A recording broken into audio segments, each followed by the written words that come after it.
We have some more NHL signings to discuss today, plus I want to take a look at the remaining restricted free agents who are still awaiting to go through the salary arbitration process to give you an idea when you can expect announcements on their next contracts. We'll get into all that coming up next.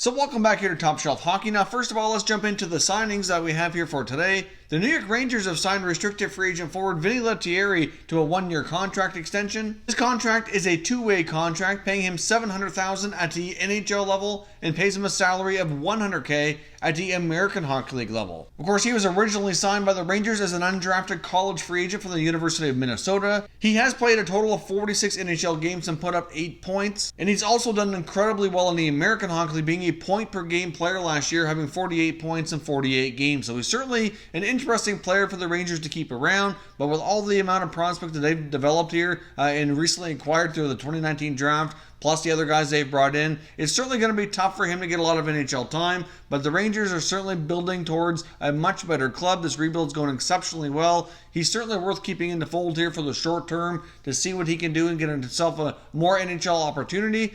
At the very least, he'll be a solid player for them in the American Hockey League and possibly get some opportunity at the NHL. The Carolina Hurricanes have signed forward Max McCormack to a one-year, two-way contract as well. Similar terms to what the Rangers gave Lietteri. He will earn $700K at the NHL level and $100K at the American Hockey League level. Now, of course, Max McCormack originally came into the NHL with the Ottawa Senators organization, played with them for parts of 4 seasons. He was mostly a minor leaguer, but he did get some NHL opportunities as well. Max McCormack more than likely will play with their American Hockey League team for the Charlotte Checkers, but he's certainly a player who puts in a lot of effort, plays hard, not scared to drop the gloves and get into some scraps if necessary. Not the most offensive player. If he does get any NHL opportunities, probably be fourth line at best. Now, one small connection to the Carolina Hurricanes, he's been playing with forward Ryan Dzingel for a long time. They've pretty much played with each other at all levels since college hockey. They both played at Ohio State. They were both drafted by the Ottawa Senators, started off playing together in their American Hockey League affiliate,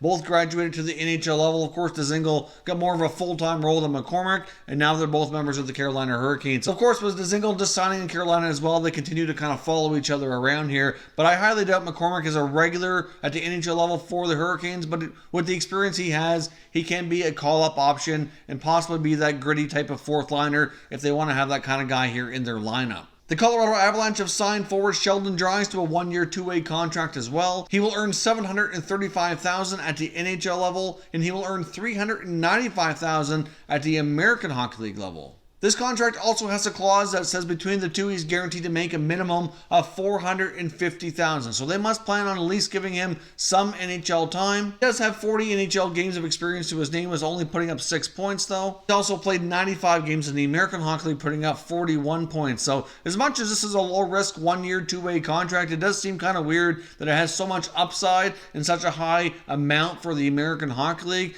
Generally, you don't see those very often, and they're usually players putting up big numbers. So either way, the Avalanche must feel very confident in his abilities to be a solid American Hockey League player with possibly getting some, maybe limited NHL action. But either way, he's under contract for the Avalanche, and we'll see what he can do for the coming season. The Buffalo Sabres have signed Evan Rodrigues to a one-year contract worth $2 million, which was awarded through the salary arbitration process here. Rodrigues is the third player this offseason to be awarded a contract through this process, following Andrew Kopp and Capitals defenseman Christian Djoos. The contract for Rodrigues, I think, is more than fair, probably a little bit more than I thought he would end up getting, but not really by a whole lot. He's a hard-working bottom six type of forward who certainly fits well with the Sabres, and I can certainly see him maybe extending in Buffalo beyond the coming season. But what we're going to jump into next is taking a look at the remaining RFAs who still have salary arbitrations hearings to go. And as I mentioned the other day, a lot of these players who sometimes end up going through this arbitration process,